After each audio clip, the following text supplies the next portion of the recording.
Hi everyone, I am Surya Prakash Gudeti. I hope you are all doing well by God's grace. Today I feel inspired by God to share that He doesn't want us to only pray but also to act upon what He says. For example, in the Holy Bible in Exodus 14th chapter 15th verse, we can see that God not only calls us to pray but also to move in obedience to His word. I'm going to read Exodus 14th chapter 15th verse and 16th verse. Please listen carefully. And the Lord said unto Moses, Wherefore criest thou unto me? Speak unto the children of Israel that they go forward. But lift thou up thy rod, and stretch out thine hand over the sea, and divide it. And the children of Israel shall go on dry ground through the midst of the sea. Here we can see God did not want Moses to keep crying out to him.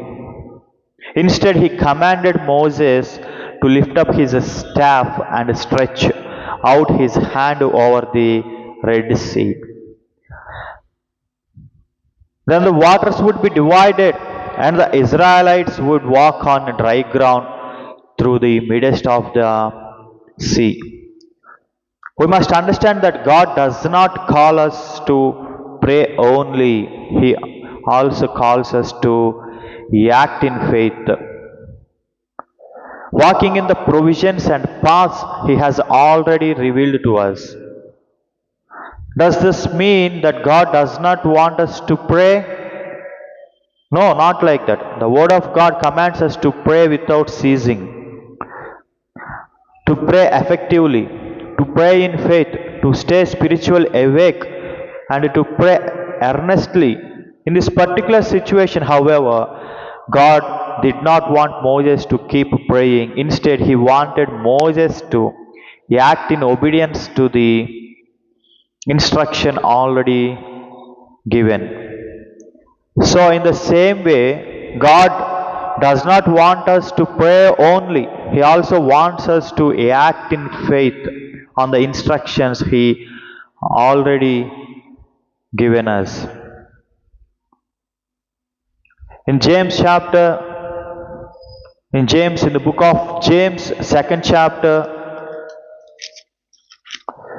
17th verse, we can see, even so faith, if it hath not works, is dead, being alone. See, faith without works is dead. So we have to act in faith to see the miracles of God. Not only prayer, but also we have to act in faith. For example, in Matthew 14th chapter, 17 to 21st verse, when Jesus Christ was preaching for many days, the thousands of people gathered and became hungry. Instead of simply praying for food to appear, Jesus took the 5 loaves and 2 fishes that were available, blessed them, multiplied them, and distributed to the crowd. He did not cause manna to fall from heaven. Rather, He used the provisions that the people already had. Another example is a scene in the life of Elisha. In the book of 2 Kings 4th chapter, we can see one of the sons of the prophets died. One disciple of prophet was died. His wife and children were surrounded by creditors and they were in great distress. She came to Elisha for help, and Elisha used the little oil she already had and the oil was miraculously multiplied. They filled every vessel and sold the oil and paid the debt without with enough left over to live on. From this story, we learn that we not only need prayer, but we must also wisely use the provisions God has already placed in our hands. Another example in Matthew 17th chapter, 24th to 27th verse, Jesus told his disciple to catch a fish, and in its mouth he would find a shekel to pay the tax. However, Jesus himself did not pray for money to pay the tax. Instead, he demonstrated his divine provision and authority through this miracle. Another example, if we see, when Moses complained to God, "Oh my Lord, I am not eloquent, I am slow of speech and slow of tongue." In Exodus 4th chapter, 10th verse, we can see this. He said, "I am uncircumcised lips," to describe his speech impediment or lack of eloquence. God responded not only by miraculously healing Moses' speech or telling him to pray more, but by appointing Aaron. God told Moses, "Is Aaron the Levite your brother? He shall be your spokesman to the people." In Exodus 4th chapter, 14 to 16th verse, we can see. So God did not tell Moses to pray for that slow of speech to be healed, but he provided Aaron his brother. So God gives some provisions. God gives some men as a provisions for us. This teaches us that while prayer is vital, God often calls us to act in faith, using his existing provisions.